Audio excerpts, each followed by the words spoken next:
গল্পের master presence কালো বিড়ালের ছায়া।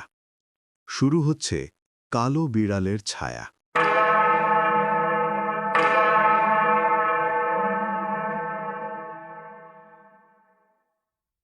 শরৎকাল শেষ হতে না হতেই উত্তর ২৪ পরগনার মথুরাপুর গ্রামে পৌঁছাল সেন পরিবার।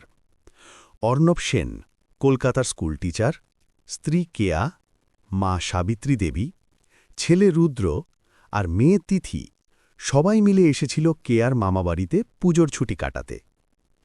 পুরনো জমিদার বাড়ি, লাল ইটের দেওয়ালগুলো যেন বহু পুরনো ইতিহাসের সাক্ষী। দালানের একপাশে বিশাল পুকুর, অন্যদিকে কাঁসাই নদীর ধারে গাছগাছালি। প্রথম রাতেই তিথি চেঁচিয়ে উঠল, মা, দেখো না, উঠোনে একটা কালো বিড়াল বসে আছে। সত্যিই সিঁড়ির কাছে দাঁড়িয়ে অন্ধকারে জলজল করছে একজোড়া সবুজ চোখ। কেয়া হেসে বলল, গ্রামের বিড়াল, ভয় পাস না। কিন্তু ঠাকুমার সাবিত্রী দেবীর মুখ এক মুহূর্তের জন্য সাদা হয়ে গেল। তিনি ধীরে ধীরে বললেন, ও বাড়ির বিড়াল নয়, ওকে আমি চিনি। রাতের খাবারের পর ঠাকুমা গল্প শুরু করলেন। এই বাড়িটা একসময় রমণীশেখর সেনের। ওর একমাত্র মেয়ে লাবণ্য।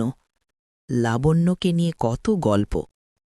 কিন্তু হঠাৎ এক রাতে লাবণ্যকে খুঁজে পাওয়া যায়নি। লোককথা বলে লাবণ্যকে পুকুরে ডুবিয়ে মেরেছিল এক দাসী, যার নাম ছিল ঝর্ণা। ঝর্ণাকে ধরা পড়ার পর গ্রামের লোকেরা মেরে পুকুরের ঘাটেই পুঁতে রাখে। সেই দিন থেকে বাড়িটা অভিশপ্ত। আর একটা কালো বিড়াল, ঠিক এমনই একটা বিড়াল, প্রতিদিন রাতে এই বাড়ির চারপাশে ঘুরে বেড়ায়। লোকেরা বলে ওটাই ঝর্ণার আত্মা। সবাই শুনে চুপ করে গেল। বাইরে বাতাসে অদ্ভুত শীষের মতো আওয়াজ। রাত ১২টার সময় তিথি হঠাৎ চেঁচিয়ে উঠল, মা, বিড়ালটা আমার জানলার ধারে বসে আছে। অর্ণব ছুটে গিয়ে দেখল, সত্যি জানলার বাইরে কালো বিড়ালটা বসে। তার চোখে সবুজ আলো, কিন্তু অদ্ভুত ব্যাপার, জানলার কাছে কোনো প্রতিফলন নেই।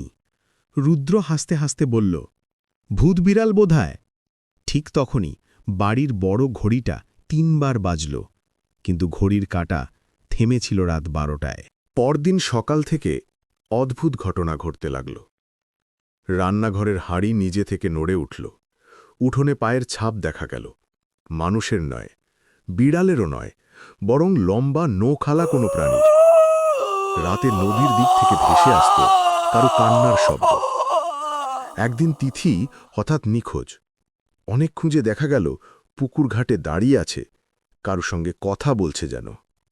ও বলল, ওই দিদি বলছে ও একা, ও বলছে ও আমায় নিয়ে যাবে। সবাই স্তব্ধ। ঠাকুমা প্রায় চিৎকার করে বললেন, ওই বিড়ালটাকে মারো, ওই হলো ঝর্ণা। কিন্তু কেয়া বাধা দিল। একটা নিরীহ বিড়ালকে কেন মারব? সেদিন রাতেই ঘটল ভয়ঙ্কর ঘটনা। রাত ১টার সময় হঠাৎ বাড়ির সব দরজা জানালা নিজে থেকে খুলে গেল। বাতাসে যেন হাজার মানুষের হাঁপ ধরা শব্দ। পুকুরঘাট থেকে ভেসে এলো এক ভৌতিক হাসি। সবাই এক ঘরে জড়ো। হঠাৎ রুদ্র চেঁচিয়ে উঠল, ও দেখো! দরজায় দাঁড়িয়ে কালো বিড়াল। কিন্তু এবার বিড়ালটা বড় হতে লাগল, বড় বড়, যতক্ষণ না মানুষের সমান উঁচু। তার চোখে আগুনের মতো শিখা। তোরা আমার ঘর দখল করেছিস! বিড়ালের মুখ থেকে বেরোল মানুষের গলা। সবাই স্তব্ধ।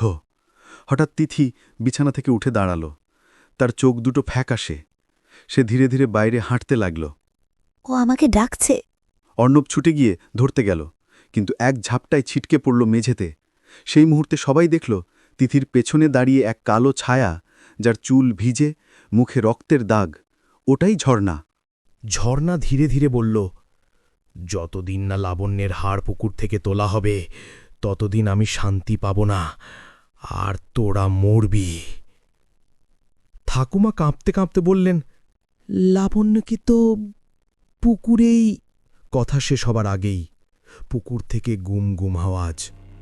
মাটি ফেটে বেরোল একটা সাদা হাড়ের হাত। কেয়া চিৎকার করে বাচ্চাদের জড়িয়ে ধরল।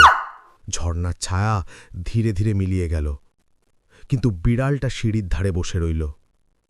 তার চোখ এখনো সবুজে জ্বলছে। হঠাৎ বাতাস একদম থেমে গেল। রুদ্র ফিসফিস করে বলল, মা, ও হাসছে। বিড়ালের মুখে দেখা গেল রক্তমাখা দাঁতের হাসি।